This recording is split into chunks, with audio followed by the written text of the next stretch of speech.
What have I done? So behind me is my 1985 Harley Davidson FXRS with a twin cam 103 out of a Street Glide. And this bike I've had for, I don't know, probably about 10 years now. It's been with me through a lot. I built it up years ago and I've had, my issues and stuff like that, but I've always wanted to do a 6-speed bagger swap and just go full bore, 6-speed bagger swap, upgraded clutch, all that stuff. And around December, I had a bunch of problems with this thing. It was leaking oil everywhere. I didn't know what was going on. It leaked all the oil out of the oil bag, which turned out to just be a crankshaft seal, which I have to change. But a bunch of other things were going on, which has led us to this project. So recently I picked up a 2012 6-speed transmission and inner and outer primary, everything that goes inside the primary other than a clutch and a starter, basically. So this is now going to go into the FXR, which is going to cause me to do a couple things. I'm going to end up upgrading my swing arm, most likely cutting the cross members out and putting in the Ramjet kit. However you feel about that, whatever. If you don't like that idea, let me know in the comments below. Either way, I really don't care. That's probably what's going to happen so I can maintain a Harley oil pan. Basically, I want to be able to get parts at a dealership and not be scared to go on a decently long trip. Because like right now, I can get brake pads at a dealership. I can get anything pretty much for the motor at a dealership. A lot of other stuff, but not everything, right? So I already ordered a swing arm for I believe the year range is 2002 to 2008, which will fit an FXR, but you have to modify some shock component stuff. I ordered that with a pivot shaft. It's like $100. But yeah, let's check out what I already got. So right here, this is a 6-speed transmission out of a 2012 Ultra Classic. Now, some key differences. This transmission, let me get a little closer. This transmission has a splined shaft, right? Spline main shaft, which is a huge upgrade and advantage from the tapered shaft. Right here, you see there's a keyway, and that has been a huge problem for me over the years, destroying clutch hubs because the key breaking, and this is, it's ate up. It's tore the hell up. You probably can't see it right there. Or if I can. So yeah, there's like a chunk gone out right there. It's been through hell and it's not running true anymore. It's hard to tell on camera, but it's not running true anymore. So then this is the whole setup right here. I think the reason this transmission that I originally was running is all tore up because I ran a solid engine sprocket. VulcanWorks makes an adapter to adapt a solid motor sprocket, compensator eliminator, basically. Oh my God, I can't talk. VulcanWorks makes a compensator eliminator for this conversion, and VulcanWorks also makes the adapter plate, engine adapter plate, which will be going away. Basically, a compensator is going to take a little bit of the load and abuse that the crankshaft is going to apply to the clutch basket and everything, and it wasn't doing that, so I think that's why this got all tore up. It is what it is, we had a good run, had plenty of fun on this bike and abused it enough to know that it was time to do this swap. The reason I'm not really worried about cutting my cross member or any of that stuff and putting the Dyna mid controls in is because I'm never getting rid of this bike. This bike, there's no amount of money. I know it's just an FXR with the 103 that I got basically from a junkyard and some other shit I've gotten off the Facebook Marketplace. But this bike was the first motorcycle I put together where I touched legitimately every single bolt. I cleaned every thread. I sourced every single part. I rebuilt everything. I learned so much doing this build that I'll never be able to part with it. So regardless of how you feel about me cutting my cross members, this frame isn't going to anyone else. I'm not necessarily a purist, you know, I've been debating back and forth, oh, I'll get the oil pan and all that, and the more I think about it, I don't think that's the greatest idea. I do think that there are advantages to having the Dyna foot controls as well as a Dyna kickstand, and being able to keep a stock pan. An oil pan for this transmission is like $70 on eBay, if that. Brand new, they're probably like $300, you know. So I want to be able to keep all those internals. I want to be able to keep this transmission together, because it really is a huge hassle to like have to order every single part, you know, and I have to custom make a whole bunch of stuff. Like hardware doesn't match up to factory specs. It's a whole issue, but this is kind of like the poor man's curse. When I was 16 and I bought this bike together, the reason I put a twin cam in it was because it was cheaper to buy this motor than to buy everything to rebuild an Evo and make it the Evo that I had functional again, because that was also just a basket case, basically build your own engine in a box, but everything was rusted out, parts were used, you know, I didn't have everything. So I ended up trading that engine for a tattoo on my chest. So thanks, Alex, if you're watching this. But whoa, catch up. So that's where we're at right now. I'm very excited to do this conversion. I know I'm going to run into some roadblocks and some things that are going to be an issue. But it's funny because there are more people on forums and stuff that have put this exact setup into their bikes. So there's like more detailed write-ups than when I did the twin cam with the stock 5-speed and the VulcanWorks adapter. Now, would it be easier to just go with an earlier motor or an earlier twin cam and use a old FLH or FLT, use a late 90s, early 2000s transmission? Yeah. And do a block off plate and tap the sides and stuff? Yeah, that would work. Okay, you know, cool.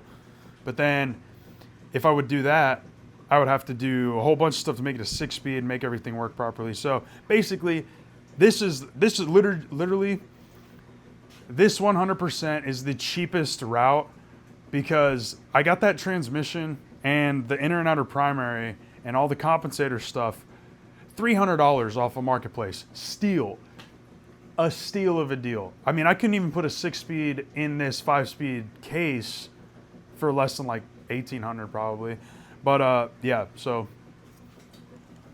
let's see. Basically, I got a little hog wild last night. I ripped my exhaust off. I started pulling oil lines off, draining it out. Now this is my,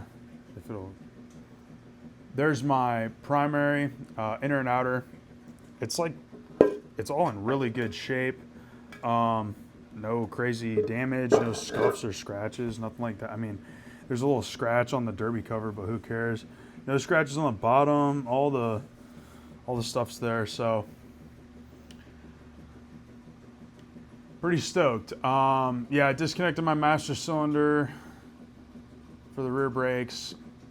I'm gonna end up, another reason I want to do the newer swing arm is I'll be able to have like a 09 and up brake caliper. I'll have to bore out the axle hole, because 09 and up is that's when they went to the 2-piece rear caliper, kind of like how this one is. If you're familiar with Harleys, you've probably seen the weird funky design where it's all one piece and it's like just a pain in the ass to get it out from the wheel. So I'll be able to run that newer caliper with better pads and a better rotor. This rotor is smoked. I'll be able to get the proper, you know, alignment of my rear wheel, because there's been times where this isn't aligned.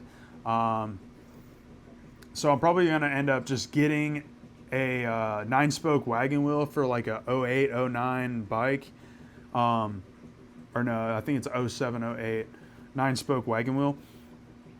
that'll throw right on the new swing arm and stuff. I'll just have to get a sprocket or a, dude, to be honest with you, that sprocket I got on there might be the right bolt pattern. I just don't know if the gearing's going to be correct. I want it to be close to the stock 6-speed gearing, or final drive ratio, I should say, because that's super nice. I've rode a bunch of bikes with 6 speeds in them. That whatever they're running right there from the factory, they got that right. When I was initially building this at 16, 17, 18 years old, I made a lot of dumb decisions, and I went with a pretty torquey sprocket setup. I thought when I first was putting this bike together that I was going to be like Nick Leonetti from Unknown Industries and all those wheelie boys that are still popular today, but used to be really, really popular. I thought I was going to be like all those FXR guys and be wheeling the shit out of this thing.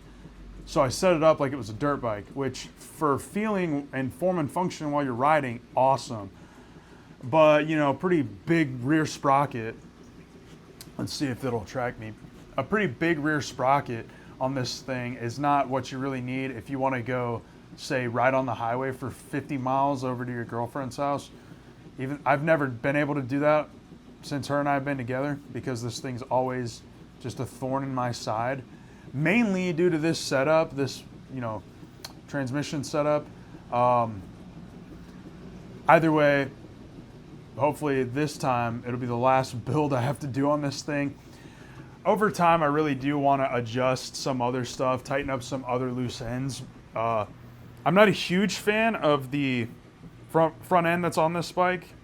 It is an inverted front end, but it's kind of cobbled up together. It's very 90s-esque. Chopper scene. And my biggest problem with this front end, it's a wide glide. I'm not a huge fan, but again, this front end came with the bike.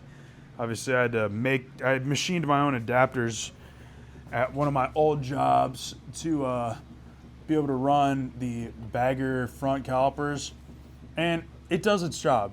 It'll still do its job for when I get the 6-speed in it. I'll probably end up changing this front end out over time to like a stock FXR front end, or if I can afford it, do a real deal like Gigacycles front end. Hopefully the damn washing machine isn't like going crazy in the mic, but that, and I want to end up doing different bar riser setup. I'll probably keep the bars if I'm being completely honest with you. I love the bend of the bars. It's a CR high bend bar, which is what I used on all my dirt bikes. But 14-inch risers, again, like I said, I learned a lot and I made a lot of mistakes when I was, 16, 17, 18, coming up, building motorcycles, this being my first build. I get why everything that's like super popular, at some point isn't super popular at all the time. I get why trends phase out, because these super tall risers up here are, I think it still looks sick, but functionality, like riding down the road, no bueno. I mean, it's fine by yourself. It's really not that big of a deal. But if I put a passenger on the back, like my girlfriend has ridden on the back of this thing once or twice, like 15 minutes into the ride, my shoulders are killing me. It's just up too tall. But they're going to stay for right now. So basically over time, I know I'm rambling and going like crazy, but I'm just kind of super stoked to be where I'm at, and be able to do this mod. It's been a long time coming, man. Like 16 years old, bought the bike in a box, started building from there. And basically every dollar I made at the shop went right into this thing. I would get my paycheck and just go into the office and start flipping through the catalogs and ordering the shit. Like, there were weeks where I carried just enough money to pay for gas to get to work till next payday. And there was plenty of weeks like that, which got me rolling, but we got to own up to it now. I got to own up to my mistakes. Not really mistakes, my learning experiences. So I'm going to try my best and film like all of this, but there are going to be some spots where, I'm going to be honest with you, I kind of just want to get stuff done. So filming is always like second place, but it really should take up more of a priority because I didn't film it before. I didn't film it when I initially did it. It's just a bunch of Snapchat memories and stuff. So it's cool to see, like, I got a notification the other day. It was like 10 years ago or 9 years ago. I had just put the motor in the frame, but it was just sitting in there on like a factory motor mount with nothing behind it, you know? So yeah, it's pretty crazy. Anyway, like I said, I'm gonna keep trying to film this and keep you guys updated. If you want to follow along the journey, like, comment, and subscribe. Let me know your thoughts and opinions. If you're riding a motorcycle, ride safe, ride smart, keep the rubber side down. If you're working on your projects, stay hydrated because it's getting hot out here, baby. Anyway, catch you in the next one. Peace.